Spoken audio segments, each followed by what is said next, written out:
Suspended for being a minute late. Fine, enjoy handling the biggest project without me. Hey there, Reddit.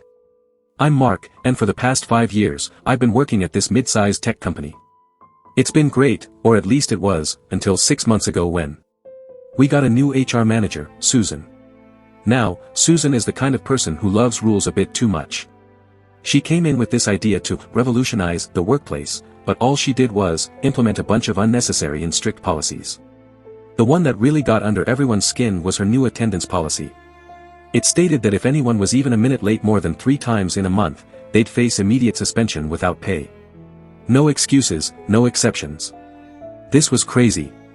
Considering we're all seasoned professionals. Not school kids. But Susan was very adamant, and the policy was enforced to the letter. Now, I'm usually very punctual, but life happens, right?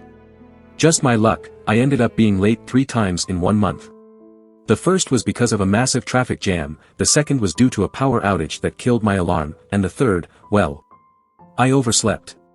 Each time, I was barely 5 minutes late, but Susan didn't care.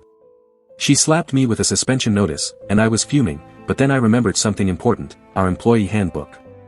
I had read that thing cover to cover when I first started, and something about the suspension policy stood out to me. I dug up my copy and found the section I was looking for. The policy stated that suspended employees must leave company premises immediately and are not allowed to engage in any work-related activities during their suspension. A plan started to form in my head. You see, at that time, I was in the middle of a critical project for a major client.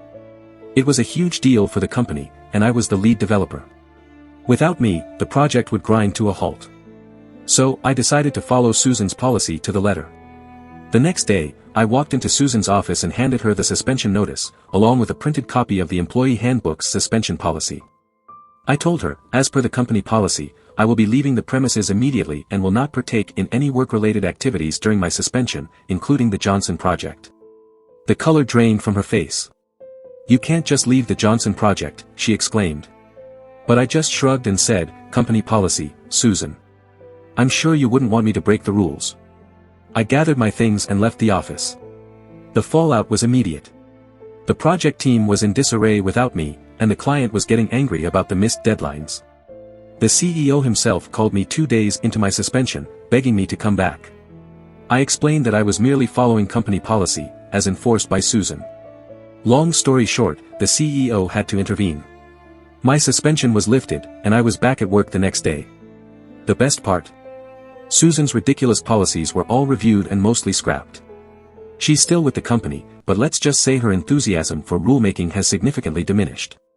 So, there you have it, folks. Sometimes, following the rules a little too closely can be the best form of rebellion. And always, always know your employee handbook.